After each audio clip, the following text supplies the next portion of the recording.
Vamos a otro tema, de vuelta en nuestro país. La Corte Suprema ordenó a las ISAPRES que recalculen todos los contratos de sus planes de salud sobre la base de la tabla única que fue definida por la Superintendencia de Salud en el año 2019, con efecto retroactivo, por lo que van a tener que devolver dineros cobrados en exceso a sus cotizantes.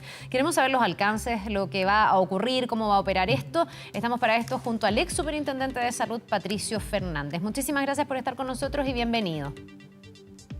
¿Cómo está, Carla? Muy buenos días. Gracias por la invitación. A ver, tratemos de explicarle un poquitito a los afiliados de ISAPRE qué es exactamente lo que dice este fallo de la Corte Suprema. Y para eso quisiera partir preguntando por lo que es esta tabla única de factores que se determinó en el año 2019. ¿Por qué hay que acotarse a esa tabla y qué es lo que se ha hecho mal por parte de las ISAPRE según este fallo? Vamos a tratar de explicar, porque la verdad que estos temas uno entiende que son bastante complejos de entender. Hemos tenido mucha judicialización este año, tuvimos la alza de precio base, tenemos los nuevos precios GES también judicializados, pero ¿qué resolvió la Corte ahora? La Corte lo que dijo que las ISAPRES, la determinación del precio a pagar por las personas afiliadas a las ISAPRES, el sistema privado, tiene que aplicar una tabla que nosotros hicimos en su momento en el año 2019, cuando vimos que la cosa por el lado legislativo avanzaba muy poco. Tomamos la decisión de avanzar administrativamente e hicimos una tabla de factores que eliminó la diferencia discriminatoria que existía fundamentalmente hacia la mujer. Por ejemplo, la mujer en edad fértil, que tenía un factor mucho más alto que el de los hombres, y también disminuimos los tramos de edad.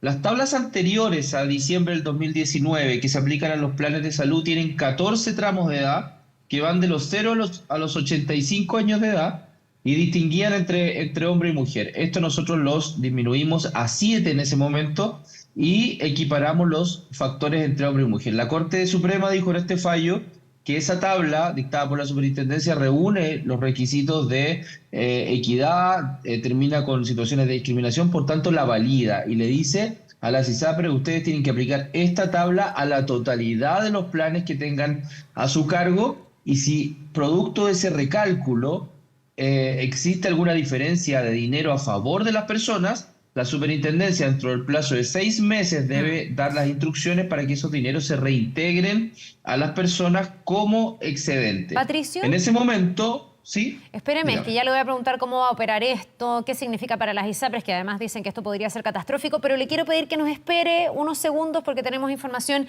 que nos llega desde el Palacio de la Moneda. Vamos a volver a la entrevista que estábamos teniendo con el ex Superintendente de Salud, Patricio Fernández, con este fallo de la Corte Suprema que le dice a las ISAPRES que tienen que atenerse a la tabla única que fue dictaminada por la Superintendencia de Salud del 2019, pero que es algo que nos explicabas, Patricio, no es lo que se ha hecho. Entonces aquí se va a tener que recalcular los planes, incluso devolver plata. ¿Qué significa esto? ¿Que las ISAPRES, posterior a esto, han aplicado factores o criterios arbitrarios al momento de calcular los precios y los planes?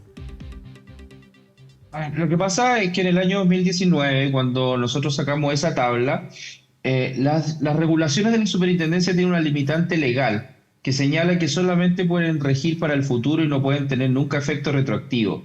Es decir, que en ese momento lo que podíamos hacer nosotros es decir: esta es la nueva tabla que se tiene que aplicar obligatoriamente a todos los nuevos planes en comercialización. Y hubo muchas mujeres que en ese momento tomaron la opción hasta el día de hoy de cambiarse de plan del que tenían, pero siempre nosotros sabemos que en el sistema privado hay muchas limitaciones, como por ejemplo la preexistencia, los mismos valores, etcétera, etcétera. Entonces lo que hizo la Corte ahora fue, dada que tiene mayores facultades, decir: mire, usted tiene que aplicar esta nueva tabla, pero a todos los planes de salud que usted está administrando, incluidos los antiguos, anteriores al 2019, por ende hace obligatorio y hace retroactivo esta aplicación. Ya, y esto va a significar entonces que se tenga que revisar cómo se ha establecido el precio de los planes del 2019 en adelante en todos los afiliados del sistema. Sí, para que las personas que están viendo, en el fondo, hoy día lo que podemos decir es que revisen su plan de salud. Al reverso del plan de salud aparece una tablita, que es la tabla de factores, y ahí se van a dar cuenta rápidamente si tiene 14 tramos de edad, si distingue entre hombre y mujer. Esa tabla ya no va a regir más una vez que la Superintendencia aplique este fallo. Posterior de eso va a tener que encasillarse en el factor de esta nueva tabla que también está en la página de la Superintendencia de Salud, la nueva tabla que es con los 7 factores, Y si se produce una diferencia a favor en dinero, esa diferencia va a ser reintegrada como excedente, con un plazo máximo de prescripción, dice la Corte. Es decir, ¿cuál es el plazo de prescripción en nuestro derecho para estos efectos? 5 años. Es decir, si yo tenía un plan desde el año 2010 contratado a la fecha, yo tenía la tabla antigua, producto de este recálculo, tengo dinero a favor, me van a devolver desde ahora 5 años para atrás como excedente. Ya. Ahora, en la mayoría de los casos debiese pasar eso, que haya dinero a favor del cotizante, o podría darse el caso de que me calcularon con factores que son más ventajosos para mí. Me cuesta creer ese escenario. Yo creo que en general esta tabla única es la que finalmente terminaba con la arbitrariedad, ¿no? Me imagino que habrá muchos a los que habrá que devolverles dinero más que al revés. Sí, va a haber mucha devolución de dinero, sobre todo diría yo que las diferencias más marcadas se van a apreciar en aquellos planes en que sean cotizantes mujeres o que tengan mujeres como beneficiarias, ¿ya? Porque ahí es donde se dan las diferencias más marcadas en el tema factores y esas personas probablemente se van a ver más beneficiadas. Como hace mucho rato que hay un congelamiento de los factores de edad también, ahí eso digamos que se va a amortizar, porque supongamos una persona que el año 2010, cuando el Tribunal Constitucional resolvió que las ISAPRES ya no podían seguir cambiando el factor en la medida que avanzara la edad de las personas, hay personas que, por ejemplo, se les congeló a los 45 años y hoy día tienen casi 60 años, tendrían un factor más alto, pero en ese momento se les congeló el factor. En ese caso va a haber una devolución menor o un cambio que se va a sentir menos probablemente desde el punto de vista de beneficio en el precio. Patricio, ¿y hay que hacer algo? En el fondo los afiliados dirán, pucha, voy a ir a mirar esta tabla, qué difícil, cómo calculo, cuánta plata me deben. Aquí hay que el afiliado hacer algo o cada ISAPRE va a tener que calcular y de manera automática hacer esta devolución en caso de que corresponda. Como lo ha venido resolviendo la Corte Suprema, esto es un pronunciamiento ya que es definitivo y en ese sentido no establece un requisito que las personas deban reunir o cumplir o reclamar para hacer estos cambios. Estos cambios me parece que la superintendencia va a tener que dictar las instrucciones para que sea de cargo de la ISAPRE hacer los ajustes correspondientes sin requerir de las personas ningún trámite adicional, más que tener sus datos actualizados obviamente en la ISAPRE y tener claridad en eso.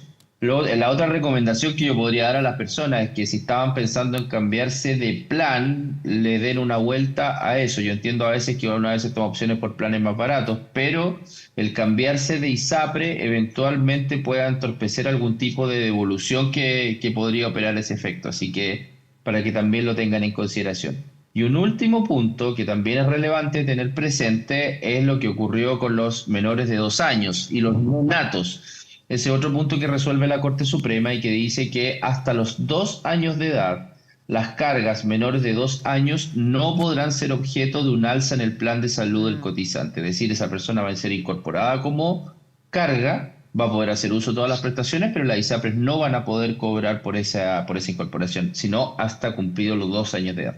Ya, perfecto. Ahora, me imagino que la superintendencia entonces va a tener que hacer un plan en conjunto con las ISAPRES para que esto sea, no sé, ordenado, claro, en un plazo. Todavía eso no está esbozado. O sea, hoy día lo que tenemos es el fallo de la Corte, pero esto tiene que bajarlo a la superintendencia. Esa es la lógica, ¿no?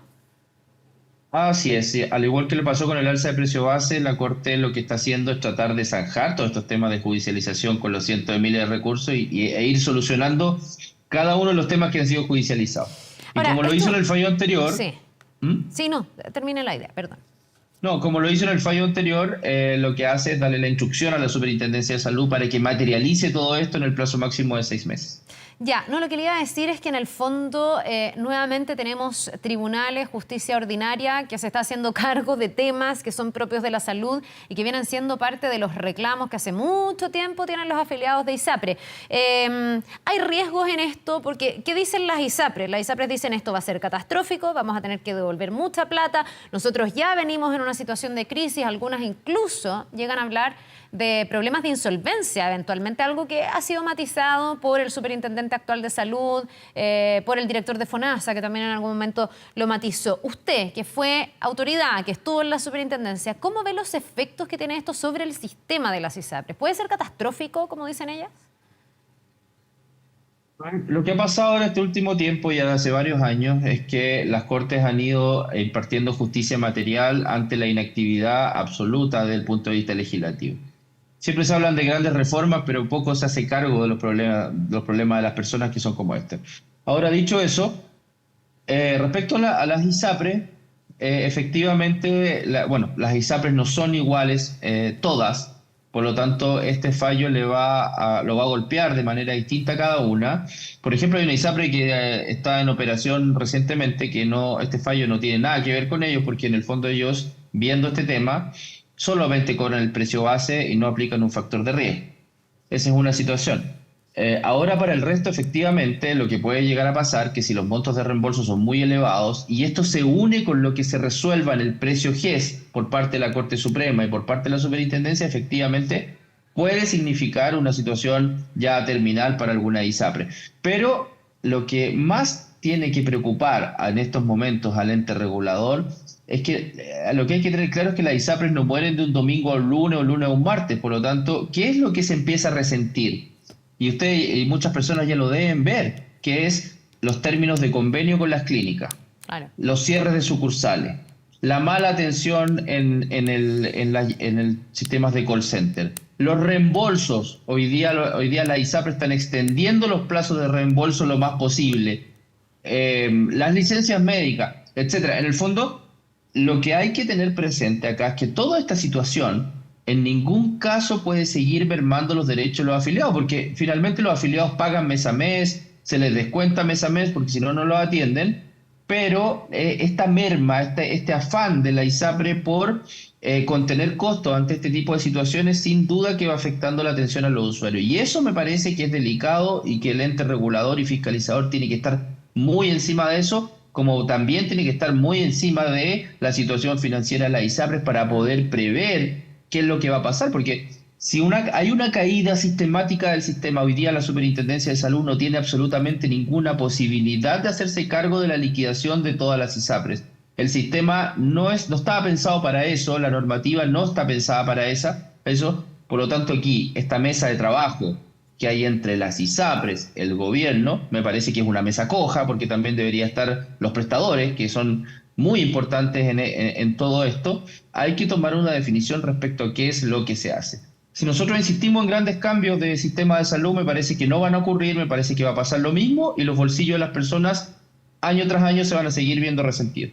Ya, es tremendamente fundamental esto, porque al final estamos hablando del derecho a la salud, con un empeoramiento en la calidad de esa salud que reciben los afiliados. Es verdad que ha habido muchos problemas con esto de que ya no se compran bonos en algunos lugares, que los reembolsos se atrasan, que las licencias o no se pagan o se demoran mucho.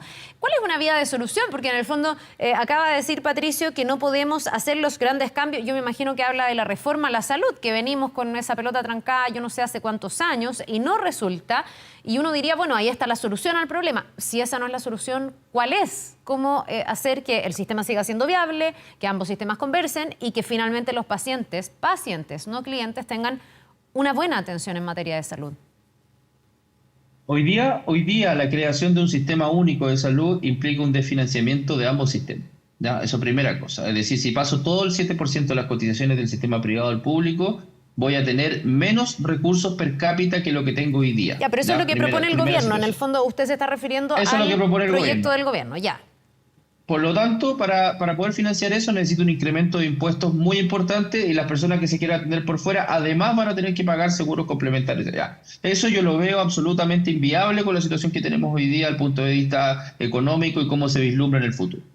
En segundo lugar, hay un proyecto de ley de reforma a la ISAPRES que lleva 8 años en el Congreso con más de 30 urgencias y el cual no se ha avanzado. ¿Qué tiene ese proyecto de ley que puede ayudar a esta cosa? Entendido que ya estamos muy atrasados, pero tiene un plan de salud universal básico para todos igual y no los miles de planes que existen hoy. Tiene un seguro catastrófico, que significa que las personas o el grupo familiar va a gastar un máximo de dinero al año y sobre eso comienza a operar el seguro catastrófico. Tiene un fondo de compensación de riesgo entre las ISAPRES. ¿Qué significa eso? Que se termina con las preexistencias. Podría haber libre movilidad entre una y otra, tal cual se hace en Holanda. De hecho, nosotros en la Superintendencia de Salud en ese momento lo construimos, lo modelamos y lo dejamos listo. Incluso yo tenía la intención en su momento de avanzar por vía administrativa, pero obviamente no tuve la voluntad de la ISAPRES porque después comenzó la pandemia y todo eso. Pero está ahí, está hecho. Y en último lugar, tiene además la posibilidad de contratar beneficios adicionales y todo eso. Y hace algo muy importante ese proyecto de ley, que hace el GES obligatorio. Hoy día, si yo contrato un plan preferente con una clínica y después tengo una enfermedad que es catastrófica o que requiere una atención GES, me mandan a otra red.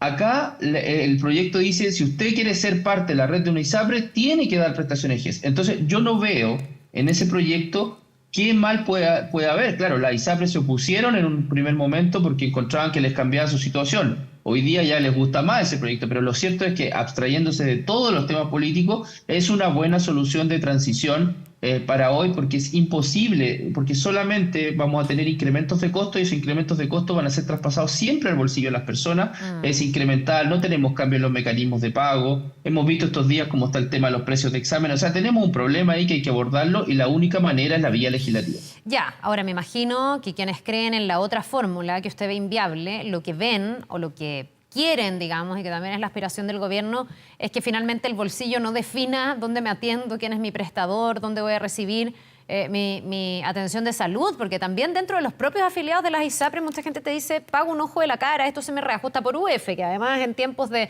inflación ha tenido un alza bien importante, que ha ido siendo como exponencial.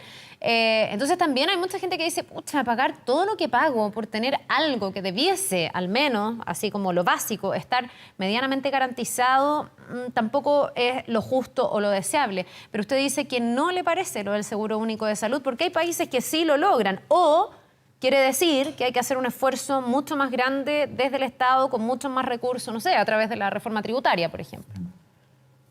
Sí, no es que yo esté en contra de un seguro único ni que me parezca insuficiente. Pero lo ve inviable, yo creo que sí, ese es el problema. O sea, yo creo que los grandes cambios hay que hacerlos cuando los momentos lo ameritan o lo propician, o por lo menos hay ciertas condiciones básicas dadas.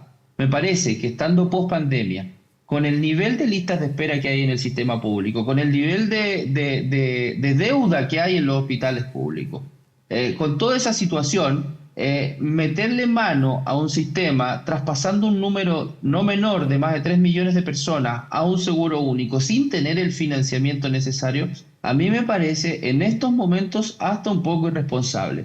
Pero sí me parece que es responsable hacerse cargo de los problemas que hoy día tenemos en el sistema público y tenemos en el sistema privado. Eso es lo que uno esperaría de una administración. Es decir, yo tengo hoy día problemas de financiamiento de la atención primaria en cuanto al traspaso de recursos. Tengo problemas en lista de espera. ¿Cómo están funcionando mis pabellones? ¿Estoy siendo eficiente en la lista de espera? ¿Cómo está funcionando la autogestión hospitalaria? La autonomía de los servicios de salud, la gobernanza. Entonces, todos esos temas son muy relevantes y en el sistema privado tengo situaciones de discriminación, falta de contención de costos, la situación financiera de la ISAPRES. Por lo tanto, hay herramientas para hacerse cargo en una transición. Si uno dijera, estamos en una situación país estable, no tenemos una pandemia, nuestros tiempos de espera están qué sé yo, controlados. No, ya está viendo lo que pasa en el Reino Unido. A veces aquí uno escucha a la autoridad decir, no, mire, el sistema de Corea del Sur es maravilloso. Son otras realidades, no somos Corea del Sur. En Corea del Sur, para que usted vea, efectivamente hay un seguro único, pero el 95% de la provisión de servicios de salud es privado. Por lo tanto, no es la misma realidad acá. ¿Qué hacemos con los más de 30 días de ausentismo que tenemos en el sistema público? Queremos un sistema único con una provisión de servicios pública con más de 30 días de ausentismo por funcionario. Entonces, esas cosas hay que solucionarlas y eso se hace con gestión y también con las reformas legales necesarias. Bien, pues al final siempre terminamos hablando de esto, de la globalidad del sistema, digamos, porque al final todos estos problemas, la judicialización ha sido parte de lo mismo, ¿no? Del reclamo, de las quejas de los afiliados que buscan que se hagan cambios. No sé si con el grado de profundidad del seguro único, que sí es lo que muchos tienen como una aspiración, pero al menos con un avance para mejorar la calidad de la salud. Nos vamos a quedar atentos a lo que disponga la superintendencia. Le queremos agradecer al ex superintendente de salud que nos ha acompañado esta mañana. Muchísimas gracias, Patricio, que le vaya bien. Un excelente día, Carla. Muy bien. Que tenga buen día. Gracias. Nos vemos.